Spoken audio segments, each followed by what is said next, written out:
Something that sounds really obvious, but in our experience is often overlooked, is leadership is really needed at this stage. That high energy, high motivation, the fact that everybody's new into that group and really excited to be there, can't be taken for granted. Sometimes that high energy can take people off in the wrong direction before we know it. And that can be a problem, not only for their self-belief and self-confidence when they get corrected, but also for us as a leadership team, because it takes our eye off the ball. So don't forget your leadership responsibilities in making things very clear and making it very obvious for people how to go from A to B to C to D to E in their early stages of their role. How you do that will be bespoke to the situation that you're leading. Each person learns and takes in information differently, so the more different ways that you can use to relay information and make it readily available when they need it, the better chance you've got of success. Be accessible for your team. Now, I'm not talking about my office door's always open mentality. I mean, if you want to drop that in there for the team, great. I'm sure they've heard it a million times, and often it doesn't mean that your office door is open all the time. Even if you do mean it, it's not often received that way. It sounds like a bit of a token gesture. What I've seen be most effective for myself and for other leaders that I've had the privilege to work with is being accessible by being present. It's not announcing yourself as accessible, it's just making people feel comfortable and seeing you in the corridor, in the lounge, out and about, just being readily available. If you have a group chat for your team, some people are using group chats these days, be in it, be active, be approachable, but just make yourself accessible. And it's just as important in these early stages as it is later on when people run into trouble. And we'll cover that in other sections of this hard process. As the leader, it's your party. Think of it as you're hosting a party and you're bringing lots of people together that you know well because you've sat down and spent time with them. But as a group, they don't know each other that well. So it's your party, you're the host. How are you going to make it integrate as best as it can at a pace that is sensible and realistic and natural and genuine? How are you going to make that happen? It's going to require some thinking before the event, during the event, and post-event to reflect on future opportunities to do better. So it's your party, how are you going to host it? At every opportunity to set the scene, set that scene twice.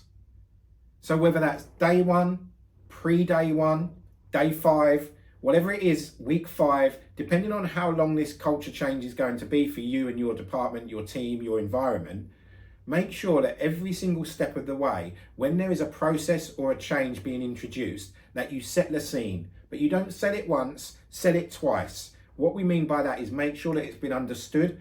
Just because you've taught something doesn't mean that it's been learned.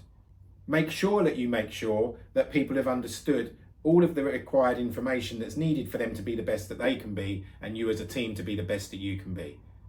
And also, make sure they understand some of the scenarios that are likely to come up based on your experience as a leader.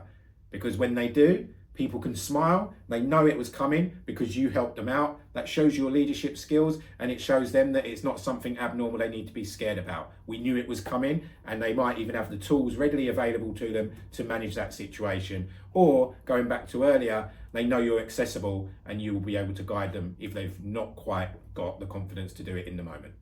So set the scene twice. Something that always affects us emotionally and can really cause a yo-yo effect when it comes to how we're feeling is that gap between reality and expectations.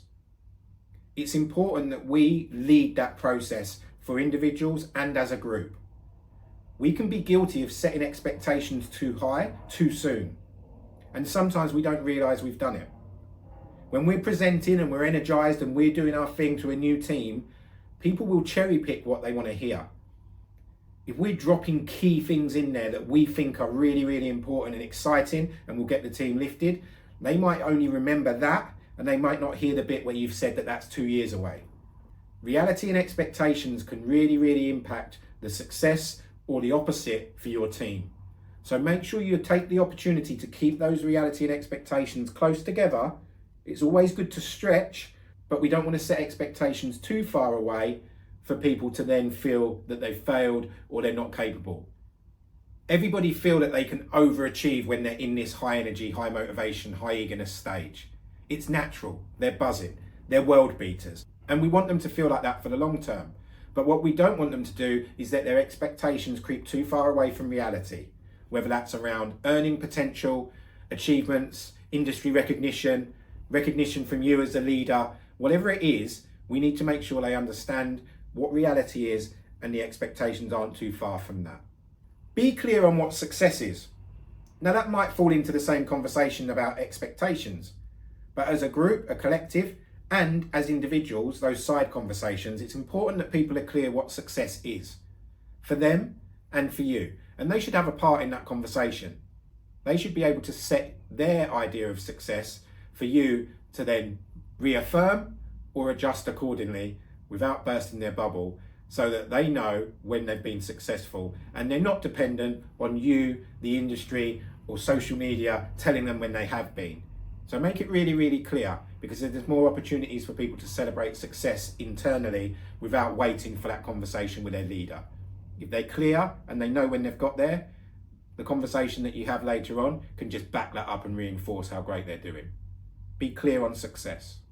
And the final tip, when you're in this stage, this high energy, high motivation, high eagerness stage, it's really, really important that when they're showing this high interest and they're asking questions, that people get quick answers.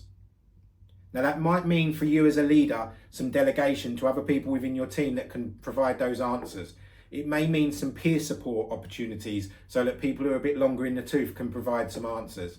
It may mean buddying up within the team, so one new person's buddying up with another new person, so although they don't have that experience from being in the environment, the chances are doubled of someone remembering the answer to a question, because questions need quick answers in this stage. It's really important because people want to push on and get on. They don't want to make mistakes, and if they've got the commitment and the energy and the confidence that you've created in them to ask questions, give them quick answers. But if quick means it's the wrong answer, then obviously quick's not best. But if you can get a quick, correct answer to these people when their high interest, high energy, high motivation is there, it's an absolute win. So there we've covered the high energy, high interest, high motivation, high eagerness. Everything's high. We've covered that stage now. And we're going to move on to the next stage of the hard process, which is when people start to ask questions.